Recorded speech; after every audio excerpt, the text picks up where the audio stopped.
Welcome to Faith and Freedom. For the next few minutes, we hope to inform, inspire, and encourage you as we discuss legal victories and challenges to your fundamental freedom and religious liberties. Faith and Freedom comes to you from Liberty Counsel, a civil liberties education and legal defense organization. Join us now as Matt Staver, founder and chairman of Liberty Counsel, explains the latest legal issues all across this country.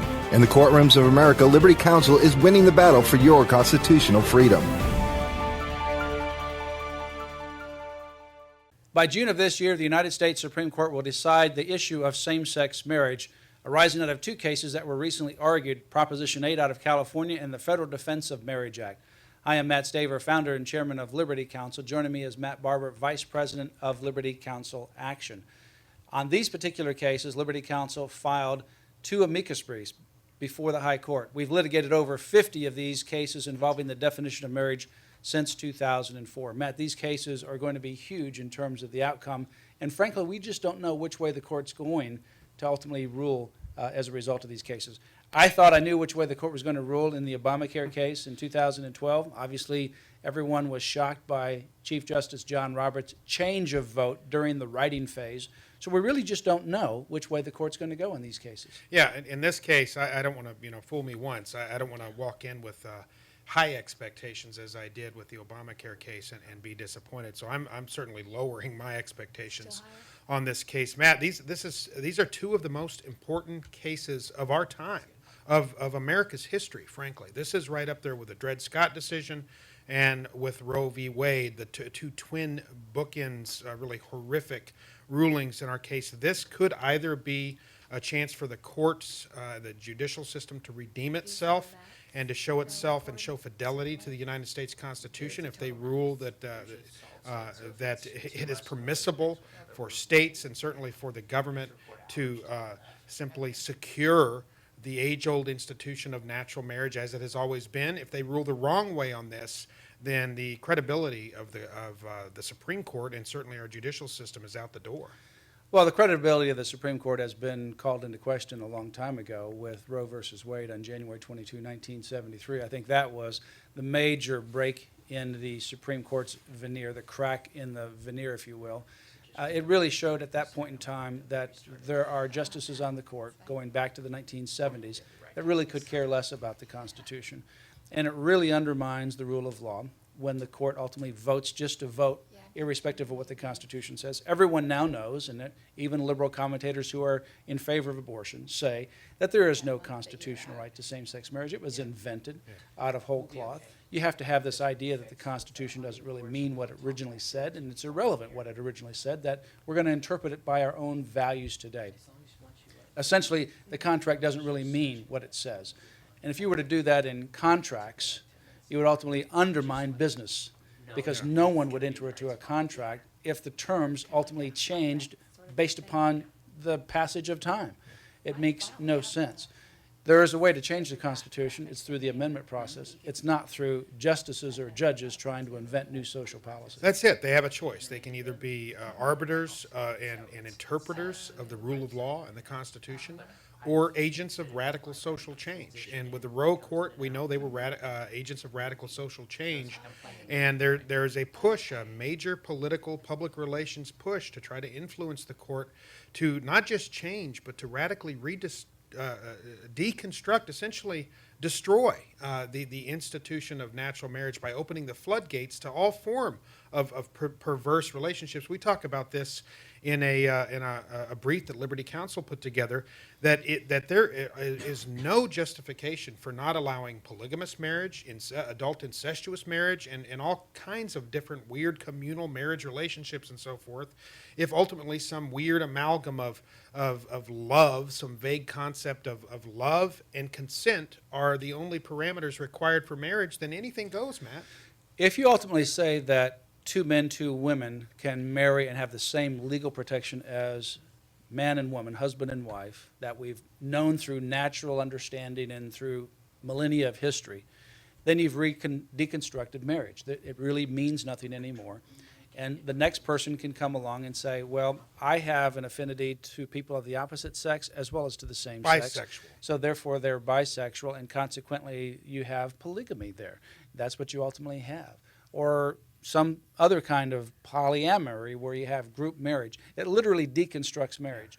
We know, for example, in the Netherlands, in Norway, Denmark, and Sweden, those particular areas, that even though they didn't have same-sex marriage, they adopted a same-sex like civil union equivalent. When they did that, the marriage structure disintegrated, and people stopped getting married. One of my board members for Liberty Counsel was in one of those countries several years ago, walking through, and his son said, "Dad, why do all the women push baby carriages and there's no men around?" Well, because they're not marrying. The women are then left with the responsibility for caring for the children, and the men are just simply engaging in sexual relations, but not with the commitment that marriage ultimately brings. The institution of marriage, God's wisdom is profound, was designed to domesticate men, in part, to bring men into the fold so that they have a responsibility. They've made a covenant relationship, a triangular relationship between God, wife, and husband for the purposes of procreation and furthering the human species. You remove that element and remove the parameters, the natural, biological, and spiritual parameters of marriage. If you break marriage, and that's what we're talking about here, then those parameters are no longer there. Men are not, there's no incentive for them to be domesticated, if you will, Matt. This is frightening stuff. It is, and of course, marriage has in Scripture both a unitive and a procreative and a spiritual component. Ephesians chapter 5 speaks of marriage and relates that to Christ and the church.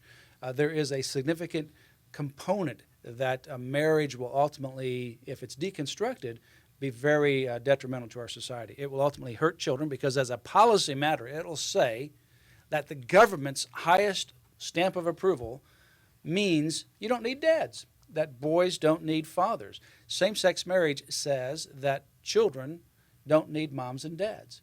And we just know that that's wrong. We know it's wrong from both personal experience, sociological studies. You can go to a jail and talk to the men on the violent offender section of the jail and ask them a question where their dad was.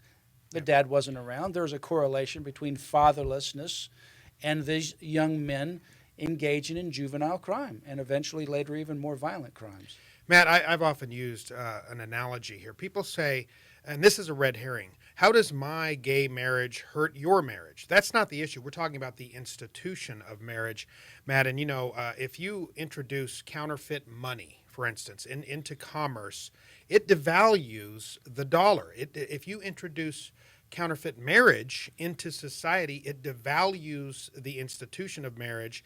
And if we radically deconstruct marriage, then marriage itself, the true institution of natural marriage, becomes meaningless. Yeah, as it relates to my personal marriage, your personal marriage, it doesn't have a direct effect on that. Nothing's going to interfere between my relationship with my wife and your relationship with your wife. But it does have an effect on my community, on my neighborhood, because when you deconstruct marriage and family, you ultimately impact children.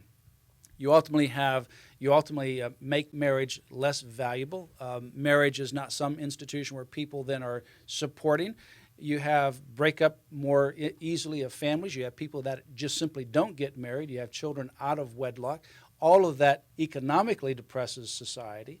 Sociologically, we know that children do best when they're raised with a mom and a dad on every conceivable area, whether it is in physical health, mental health, stability of their own marriage, their economic income earning capacity, their educational capacity, their health and well-being is overall affected positively by a stable family with a mom and a dad. Gender, mom and dad, male and female, makes a huge difference in the well-being of these children. And not to mention that it's simply ridiculous. It's a contradiction in terms to say same-sex marriage. Marriage is what marriage is. It requires a binary relationship between male and female. You can call an orange an apple, Matt, all you want to, but it's still an orange. It's going to always be an orange. You can call this marriage. It's not. And same-sex marriage will certainly, even though it might not hurt your particular marriage, it'll hurt your family. If you have children or grandchildren, you are going to be in for a firestorm from kindergarten on, where this issue is going to be taught as normative, not just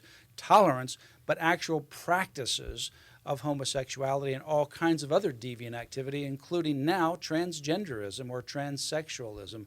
All of these will be infiltrated into the schools. We already see this in some states that have gone across that line. These are critical times. Pray for the cases that are coming out of the U.S. Supreme Court. Pray that the court goes the right way. For more information, go to Liberty Counsel's website, lc.org, or call 800-671-1776. Ask for my book, Same-Sex Marriage, Putting Every Household at Risk. That's the book, Same-Sex Marriage, Putting Every Household at Risk. We also have a new book by Dr. Judith Reisman, Stolen Honor, Stolen Innocence. This is a book that is a must-read. Both of these are available on the website, lc.org. You have been listening to Faith and Freedom with Liberty Counsel. We hope that we have motivated you to stand up for your faith, family, and freedom. We can accomplish a lot when we work together. Get informed and get involved today. Sign up for our free monthly newsletter, The Liberator. We will send it out to you free of charge. Stay informed with our Liberty Alert email updates. Just click on the website at www.lc.org or call us at 1-800-671-1776. Tune in next time to learn more about your rights right here on Faith and Freedom.